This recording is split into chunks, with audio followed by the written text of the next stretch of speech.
Buenas tardes, mi gente. Como te extraño a ti. I miss your presence so much. Welcome back to Colorless Oranges, where I share my experiences to help better yours. Today we are talking validation. Oh my God. Where did I get this from? It's something we all experience, y'all. You want that validation from somebody, your mama, your boyfriend, your best friend, your cousin, that boy that you like on Instagram, and he ain't doing nothing but liking your pictures back. You want the validation. You want to feel like you're doing something right. And I feel you, because I was there. And I am there sometimes. Like, literally, I have the perfect example. Last night, I posted a little 1-2-1-2 little quick meme. It said me sharing all the spiritual knowledge to people who never asked. And somebody, I ain't gonna say names, but somebody responded and said, if not you, then who? And I was like, you know what? I literally love you. Like, when are we getting married? I'm kidding. I used to be, I was never. I might say these things, but I'm not being serious. I might talk that real if you're asking me my whereabouts, but I might smoke that. Wait, what? I might talk that real if you ask me what I care about. Rapping until all of my swishes, I swear. If you could, never mind. I'm not even going to do that. I think if you get it right, I'll give you a shirt. Anyways, let's talk about it. What is validation? Validation is the action of checking or proving the validity of accuracy or something. Actually said or accuracy. Hello, let's run that back. So validation is the action of checking or proving the validity or accuracy of something. Recognition or affirmation that a person or their feelings / opinions are valid / worthwhile. I despise when there is a word that's in the definition of the same word. So the word valid, so then I went a little deeper. What is the definition of valid? It's sound bias in logic or fact. Cognate. I want to say cognate, but it's not cognate. Cogent. It's clear, logical, and convincing. So boom shakalaka. When you're like, hey bestie, like, should I post this? Or when you're like, hey, expressing yourself, and then the person is like, you're absolutely right. Let's set this place up. Let's blow it to the roof. Anyways, I recently was in something, I realize you guys like vulnerability, so here's me being open and honest. I was in a little dating phase, and I was asked a couple of questions that brought to light exactly how I was feeling.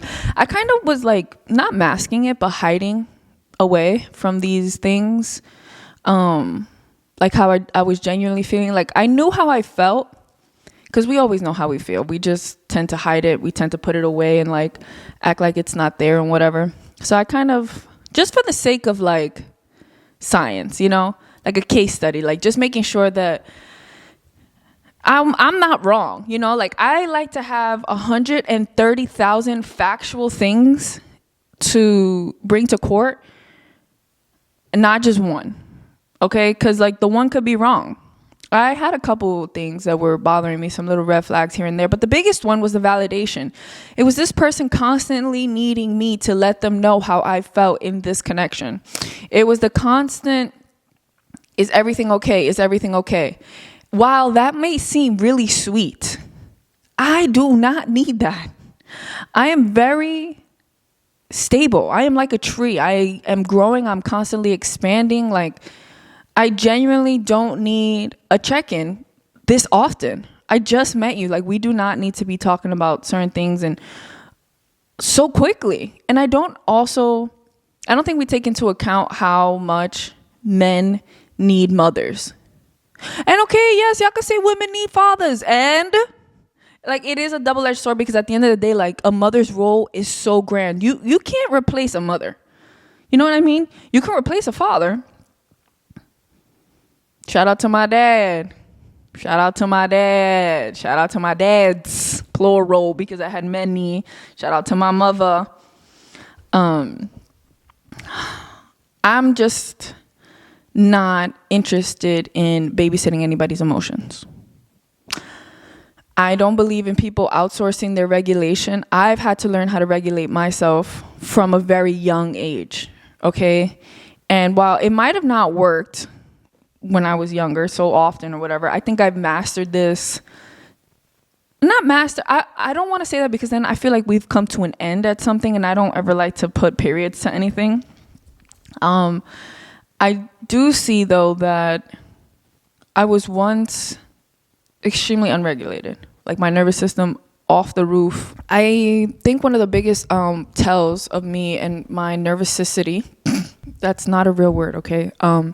Just one of the tells that I was nervous was my hands weak, arms are sweaty, the vomit on the sweater already. Mom spaghetti is nervous, but on the surface he looks calm and ready. I don't know why I have to bust out and singing every song. It's like giving Tourette's. Anyways, my hands and feet sweat, but the weird part about it, they're cold. So my hands will be cold but wet, and it's not like I don't know. I guess all bad bitches got sun, right? It's mostly gone away. I'm not gonna lie. I'm not gonna say that it hasn't gone away, because it's definitely not as prevalent. Like the last time I had it was the other day when I went to go get waxed. You know what I mean? Like it's not here anymore. But when I was younger, and by younger I mean like a couple years ago, my hands would be, I would be going through my emotions and I wouldn't regulate myself. Some of the things that I do to regulate my emotions these days are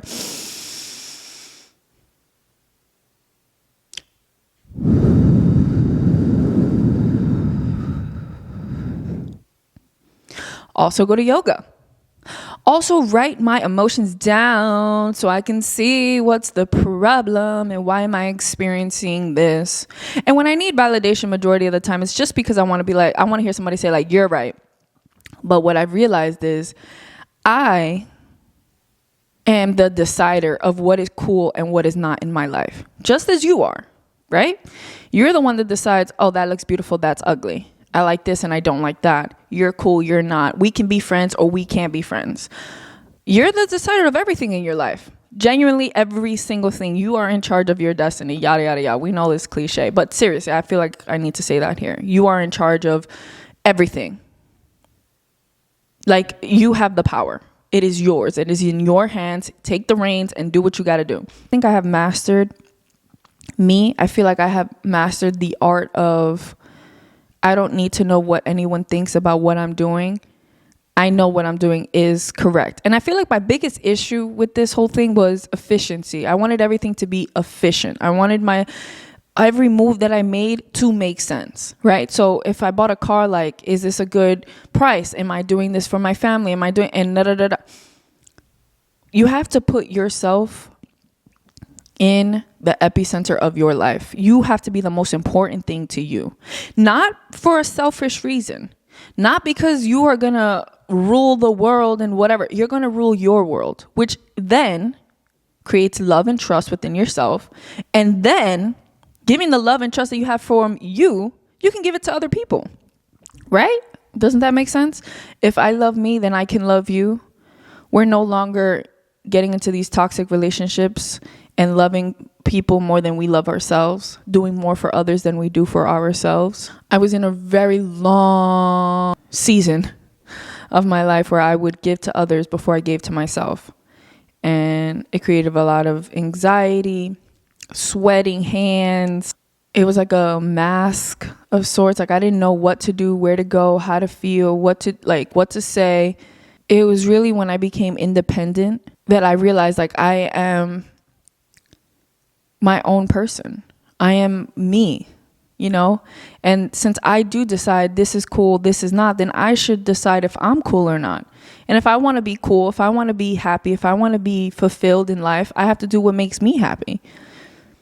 Not what my mom dreamt of me or what my dad thought of me or what would be the coolest thing to my younger brother. Because at some point, these were all things that I was thinking about. Like, what would my mom be the most proud of? How could I make her the happiest woman on earth? And sure, we love our family and we want them to be happy. But I think at the age that I am now, I've realized what makes my mom the happiest is me just being happy. Let there be an episode I don't cry. I realized I had to see this all through my brother's eyes, right? Like, if it were my brother going through this situation where he was doing everything to make me happy, I would feel terrible, because the only thing I want is for him to be happy, right? I genuinely feel like whatever he chooses to do is perfect. I have no opinions or suggestions on what he should be doing, because it's his life, and whatever he is doing, I believe, is the coolest thing ever. And so rock on, brother, do what you want. So I use that same idea and I put it towards myself, right? I'm not going to learn how to do X, Y, and Z just in case for this other person. If it genuinely calls me to do it, that I want to learn how to do it, I will. I've learned how to do so many things, all in the name of, do I want to do this or not? You know, I've learned how to, I don't know, so many things. Like, I don't know, change of oil. Like, in case I ever needed to, like, I know how to, you know what I mean? I have been very reflective of my life.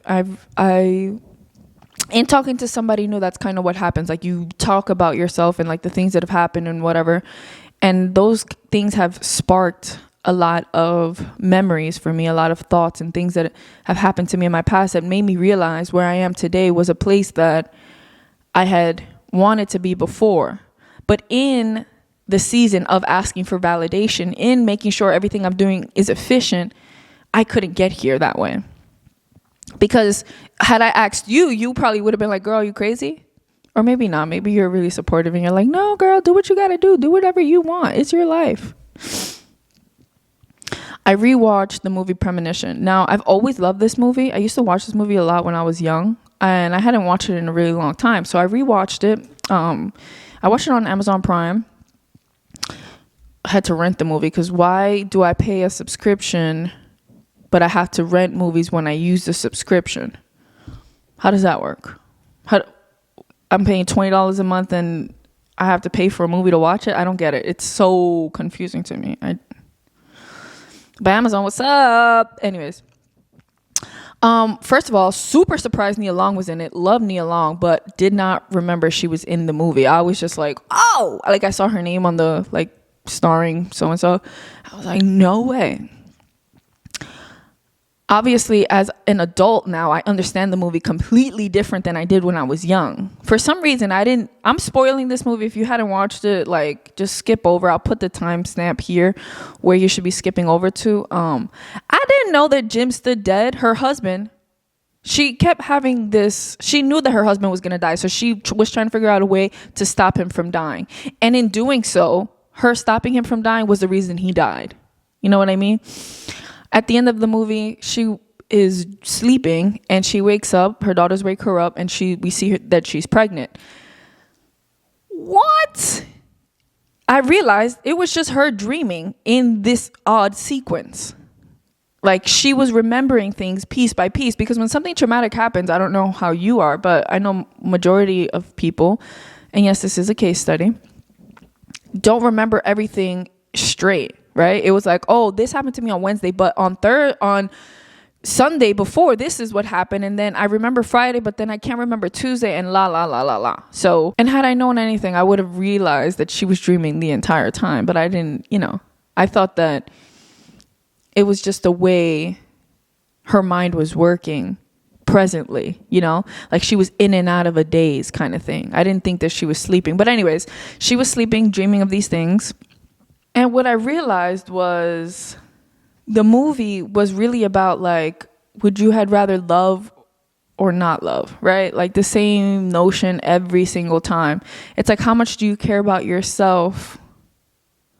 How much do you care about somebody else in order to change the sequence of events some way, somehow, She tried her hardest to, like, fix it and make sure that her husband wasn't going to die.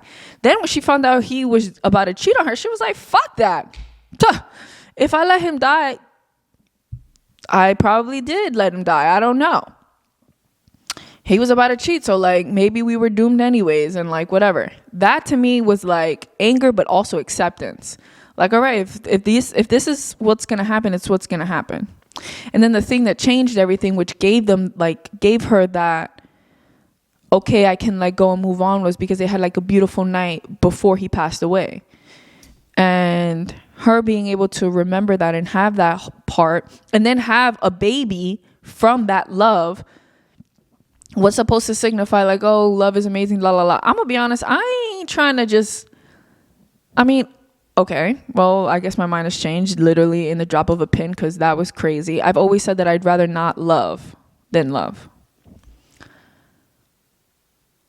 The other day, I recently had 4 days off consecutively. Not for any bad reason, but because we had snow and all of this stuff, whatever. On the third day, I was ready to pull my hair out. I felt so numb. I think it was a lot of the stuff that I was going through. I wasn't excited, and I felt like my energy was being drained from me. So maybe there's that. Maybe I should actually take that into account. But also, I don't think I could live like that. Maybe I was emotionally drained and not numb. That's kind of what I'm trying to figure out right now as we're talking. I could have been numb.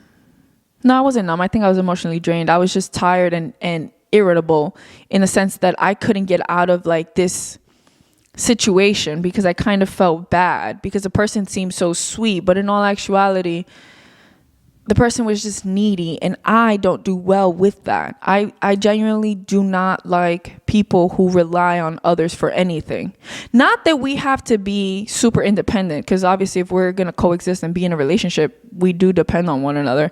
But there's certain things, and as I was thinking about this and reflecting on it, I think that this notion and idea comes from when I was in a really long relationship, and I had given them my heart pretty much, and I forced them to love me more than I loved myself.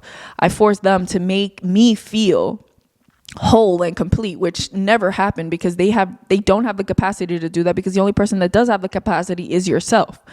So I forced these expectations onto somebody else. I forced them to do something for me that they could not do, which then in turn made me realize no one can do this for me. So now I expect everybody to be this way, I expect everybody to have their own shit together. You shouldn't need me for anything.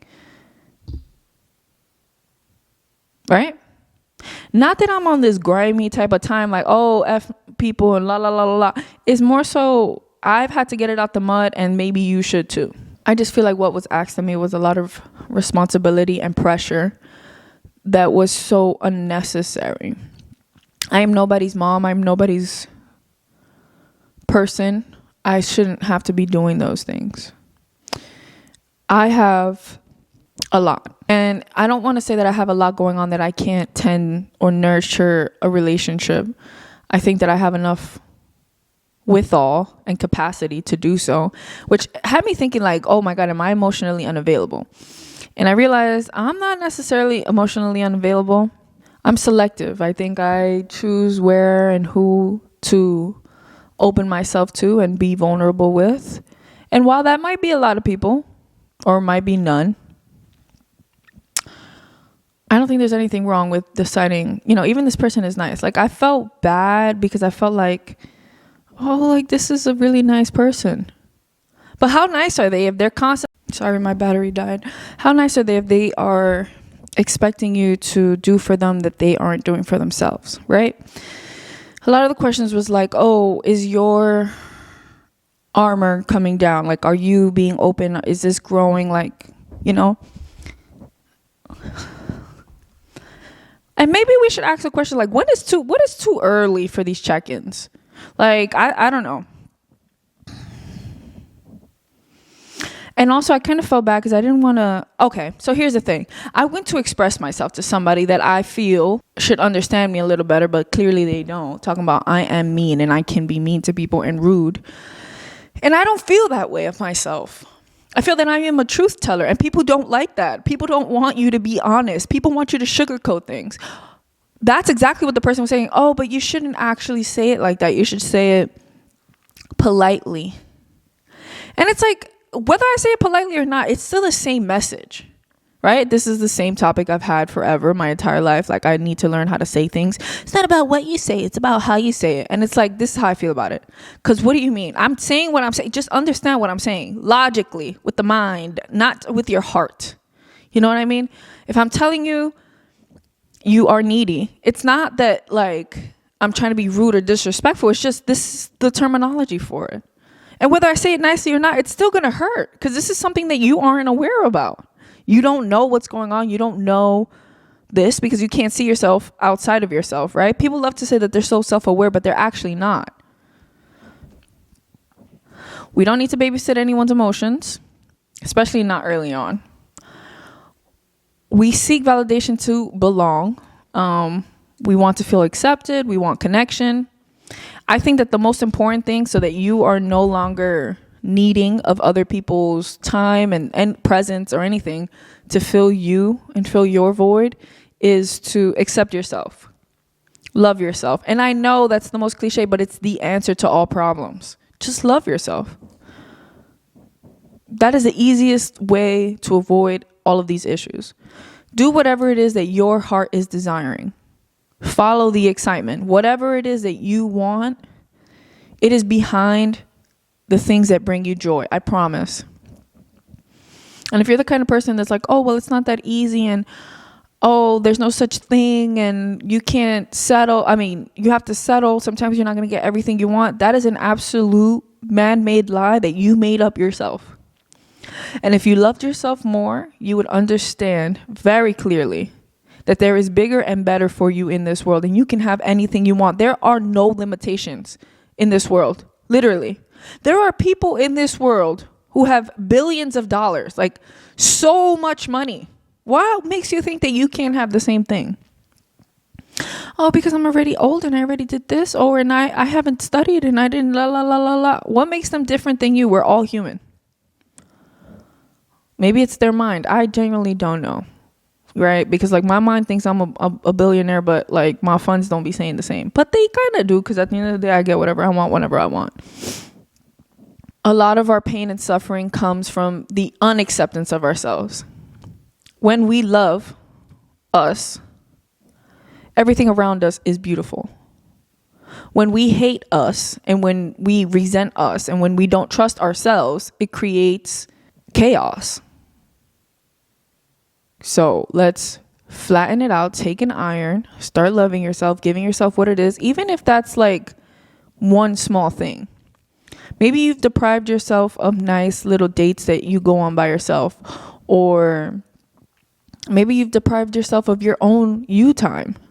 Maybe you've deprived yourself of going on a vacation, or buying something, or not seeing friends, or whatever it is. Whatever you haven't done for you, and you've been longing to do so. Your heart is desiring to mend itself.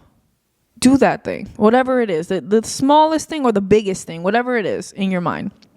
A part of premonition that I wanted to touch on that I don't know where we segued to, but what I wanted to say before we veered off was that at the end of my grandmother's life, there was just so much love, right? It's like when you play Mario Party or Mario Kart, and like you see all of the diamonds everywhere, like the coins, and you got to go run and get it. Like that's kind of how I saw the love. It was like everywhere. And it was like we were all trying to just gather as much coins, as much love as possible before she was going to pass away. I feel like lucky for me, she's not really gone, you know? Like she's still there. I feel her all the time. I see her all the time. I feel like I talk to her all the time. There's always something that reminds me of her. And that is what changed my mind of would I have rather loved or not loved. I feel like I have a very pure and unconditional love with my family. I love the people that they are. I love them, whether they were my family or not. Like they're genuinely cool people that I love. Like that's why I never really had an issue like introducing my mom to people that I know and I meet, like friends, guys, like anybody, because my mom is just like so awesome, you know. While I do respect her, I'm not just gonna be sitting here, you know, I'm just not even that kind of person that is like bringing a whole bunch of people, but I've never cared to do that because my mom is so cool, and I feel like everyone in the world should meet my mom. Love her so much. My younger brother, the same exact thing. Like, I love him so much, and I think he's so cool, and I feel like everyone, should experience them. But at the same time, I still never really had that like feeling of, well, God forbid anything were to happen to them, which I hate thinking about those things. Like, that is literally the worst thing possible. But God forbid anything were to happen to them, would I had rather not love them this entire time? And with my grandmother passing, I think the answer to that question is obviously yes. I'd want to experience them. Even if it was obviously for Sandra Bullock, it was just in that one night period. Like, she only had from the night to the morning of when he passed away. She didn't necessarily get the whole, like, maybe obviously encompassing everything that they've been through, and when he bought her the house to the last day he was alive. Sure, there was probably lots of highs and lows, but it was that one particular moment that made her feel like, yes, I love this man and I'm willing to do whatever for him to save him. I want to save him. I want him to stay alive. I want him to be here, because she genuinely loved him. And that's kind of how I felt about when my grandma was passing away. It was like, there's nothing we can do. And I think right then and there, like, the generator in my body, it was like, all right, let's accept this and try to make the best of it. So I was trying to pick up all the coins. Like, all right. It was like a really crazy snowstorm at that time too. And I went to visit her alone. It was just so cool. And you know what I realized too? Like, I remember my mom telling me that she had spoken to my grandmother and told her like, oh, I listened to this kind of music or whatever. My grandmother was really surprised. And while that was really comforting to know, I feel like younger me would have tried to prove myself to my grandma. Like, hey, look how smart I am. Like, look how much you've influenced me being so smart. And like, here, I want to make you proud. I didn't have that. So I also feel like this is where this whole validation is coming from within me. Like, I know I'm cool. I get to decide if I like you or not. So I can decide if I like me or not. And I like me. I love me. I love everything I do. Everything I post, I love. Anything I like, it's amazing. You know what I mean? Like, I feel like God. Not like that. I don't want to sound like I'm fucking crazy. I don't mean something crazy like that. But what I'm trying to say is like, I feel so cool. And like, I've genuinely accepted myself. Like, I'm 5'7", smart, cool, funny, intelligent. Like, I'm very flexible. I'm talented. I have many arts and crafts and things that I like to do. Like, I love me. And I think that also too, I was getting into a point with this little situation that I was going through. Was like, I was not really being there with me. I was giving a lot of my me time to this person, which didn't feel fun. Like, I felt draining. And so I was kind of getting annoyed. And I think that's what this whole numbness thing was on Monday. I wasn't necessarily feeling numb. I think I was just drained, and like, I wanted to do something fun. I went bowling. Actually, I'm really good at bowling. I could be better, obviously, if I had practiced more. I kind of stopped going bowling for a little while because of my nails. They were so long, but now that I've been back to like short nails, I'm like cool with that. But yeah, I think that's why I'm so like, I don't care what you think about these videos and whatever. And while it is really nice that a lot of people resonate with me, it doesn't change the fact, you don't have to like me for me to like you. I like me, and I'm cool with me, and we're like the best of friends. And I genuinely just love me. I have no qualms, no nothing. And whatever I'm upset about and whatever I need to fix, it's like a conversation between me, and we fix it. Figure out what's wrong and how to get out of it. And I feel like that's where my strength is in me. I had an episode that I had filmed that I had asked some of the people who follow me on TikTok and stuff, like, what did they want to see? And a lot of people were like, oh, we want to hear about your dream life. What do you want? What do you expect? What do you, whatever. And I filmed the video. It was about like 30 minutes long. And I don't know, I just don't like it. like, I didn't rewatch the video, but I know during it didn't feel so me. It just felt like, okay, here's the information that you guys are wanting, and I'm just gonna put it out. It felt like a filler episode. So if you guys are into that and maybe want to hear something like that, I can definitely post it. I just don't necessarily feel so enamored by it. I like when we get real raw. I feel very vulnerable in this video. And yeah, let's see if I have any other thoughts here. Okay, so to wrap it up, validation is the recognition or affirmation that a person or their feelings and opinions are valid. The only person that can validate you is you. Okay? You have all of the experiences and the knowledge that you need to know to answer that question, if whether that was right or wrong, or, you know. I'm not saying it's not nice to feel connected to other people and like, yes, we've been through the same thing, right? Like, that's amazing. But at the same time, we can't, always get that. And in the times that we can't always get that, we need to do it for ourselves and stop outsourcing it to other people. Instagram is not emotional regulation. I didn't get that. Could you try again? Boom, boom, boom. So the word valid means sound bias in logic or fact. Sound bias is like, it's like makes sense. The most important thing in life is to follow the excitement. Follow the path of excitement. Because the path of excitement is the path of least resistance. And that is where you will be the happiest, and that is where you will find what you need to find. No need to babysit anyone's emotions, especially not early on. Yep, we said that. We seek validation to belong, acceptance, connection, oneself. Yep. Premature intimacy, emotional check-ins. Yeah, premature intimacy is crazy. Like, oh my God, yes, I care about you. Outsourcing, pressure, no challenge, felt like babysitting. Yeah. I like a challenge. It's just, I'm a kind of person that like, I get over things very quickly. Like, I've learned this. All right, next. Okay, next, And it's like, if you can grow at that same pace, great. Right? Events don't change, only our understanding of them. Wholeness is the answer to validation. All right. Thank you so much, my little orange. Thank you for tuning in. Thank you for watching this video. Truly appreciate you, your comment, your like, your subscription. I really love your comments. Like, they make me so excited. I hope you have you in this world. I'll see you and you. And you in the back. So, dum dum dum dum dum dum dum dum. Yeah.